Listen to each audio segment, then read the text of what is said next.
you heard the concept of choosing your parents, your first reaction might be, no way, why would I ever choose my parents? Well, today I'm going to give you a little bit of perspective on this idea of choosing your parents, so stay tuned. Hi, I'm Melissa and I'm your guide here on YouTube to develop your intuition, connect with your spirit guides and live your unique life purpose. If you hadn't hit that subscribe button yet, please do so and like this video if it resonates with you. I'm here every week, so I would love to have you be part of this spiritual community. So, you chose your parents. For some people, this just makes sense. For a lot of people, the idea can be quite confronting when they first learn of the idea of actually choosing their parents, right? Many people are under the assumption that we don't really have much choice in the matter. Here we are, our parents chose to have us, and we're just thrown into this lifetime. But here's a different spiritual perspective for you. And that is that you have a spiritual contract with your parents.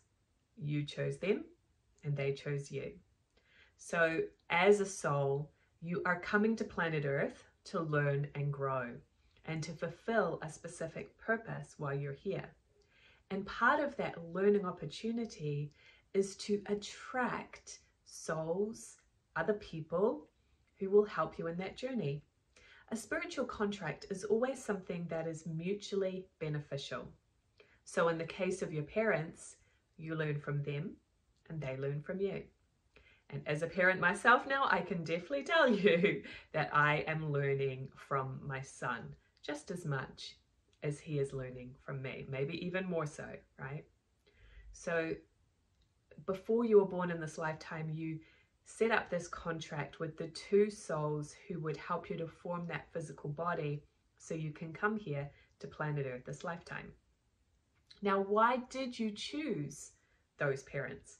There's a few reasons, and everybody's situation is unique, of course, but often you have an affinity with those souls. You have been with them in previous lifetimes. And so there's a familiarity and might even be continuing growth and connection from the relationships that you had in past lives. And you also choose your parents based on what they are going to set up for you. In the first 7 years of life, you're pure feeling. You just absorb the feelings and beliefs of the people around you and take it on board. And primarily, that's your parents. And so science bears this out as well in psychology. They can see that the brain patterns are being formed by the experiences that a child is having with their parents. On an energy perspective, you're just picking it all up and taking it on. And much of that is good. So one of the reasons why you chose your parents is so that you could learn from the positive aspects of their unique spiritual thrust. And I have other videos on purpose and thrust. I'm going to be doing one specifically on spiritual thrust soon, so stay tuned for that. But a quick definition of thrust is that it's your unique vibration of what you've come to do this lifetime. So for example, my mother's spiritual thrust is lifetimes of opportunity are mine now. And so she is a very adventurous soul. She has lived in many different places around the world. She's done many different types of jobs and careers and volunteer opportunities. She just takes on lots of different kinds of opportunities all the time throughout her lifetime, as long as I've known her, which is all my life, right? So one of the reasons why I chose her to be my parent is so that I can pick up on that sense of adventurousness and willing to take risks and do new things, which is part of her vibration. Now, we also choose our parents for the healing and growth that will be required for it. And it's setting up the circumstances and the environment that are best suited to give you that base for what you've come to do this lifetime. So as hard as it is to accept sometimes, even negative things that a young soul experiences has a growth opportunity to it. So in my upbringing, there wasn't a lot of love and affection. My parents never really said, I love you. And so I was lacking in that area of emotional support. However, there's also the flip side to that, which is that I learned to be very independent from a young age. And I have that to this day, very strong and independent and ambitious person. So there are also those areas that I need to heal, but I will also continue to take the positive traits that I got from that as well. And so a big part of my purpose and growth for this lifetime is about connection, relationships, being safe to express my true feelings, okay, not holding back from what I really want to say, etc.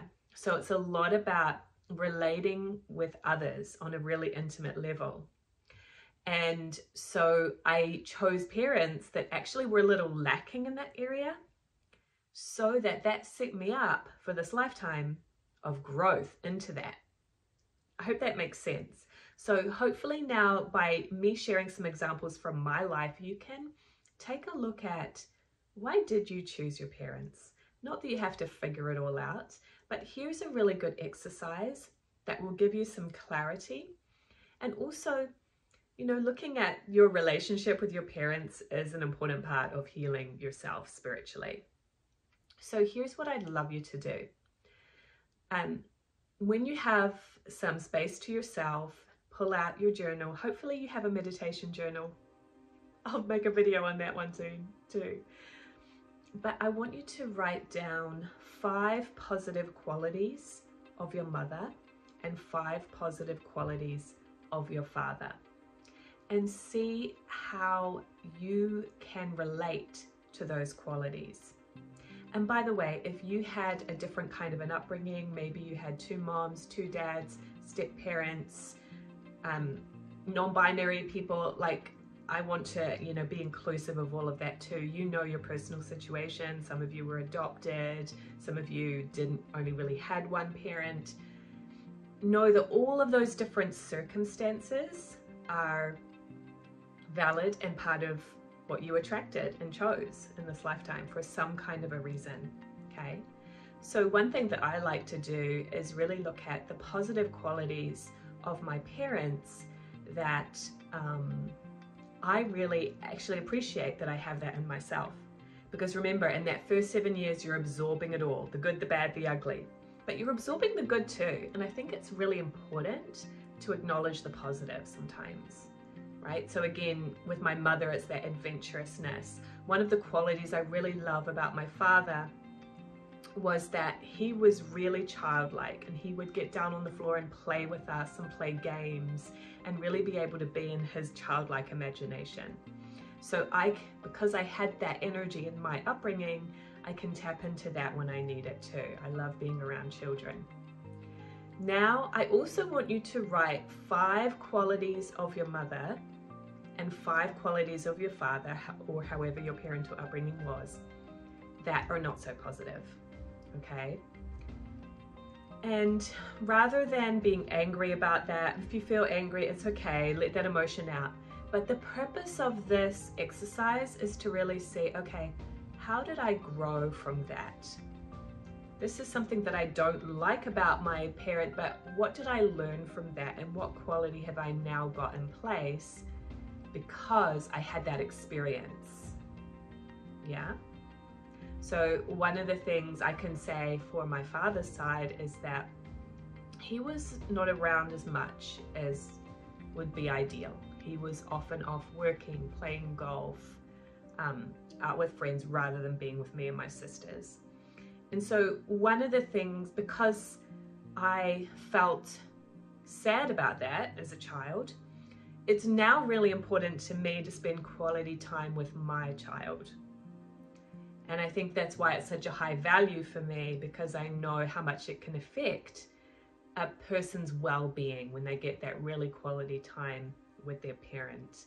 And so I have to parent my kid and I have to discipline him sometimes, but I also really make sure to balance it with going and doing something fun, doing something that he finds fun, like whether it's skateboarding or playing basketball or You know, even though sometimes I feel some resistance inside, I take a deep breath and I go make it a priority to have that quality time with him. So again, just an example, your list is going to be totally different than mine, but hopefully that demonstrates to you the power of really seeing why you chose your parents and the ways that you benefit from that choice that you made, the ways that your contract with your parents set you up for this lifetime too, right? And for those of you that are parents, please don't feel guilty about the terrible things that you're implanting on your kids. You're doing the best that you know how. They chose you for a reason. Even if you think that you're not as good as you could be now or in the past, everything is actually perfect because your kid is learning regardless spiritually. Okay, so I would love you to, if you're interested in going deeper with this idea of spiritual contracts, I've posted a video right beside me here that I think you will really enjoy watching, and it's called Learn the Meaning of Your Spiritual Contracts. So hop on over to that one next to continue to go deeper into this topic, and I'll see you there.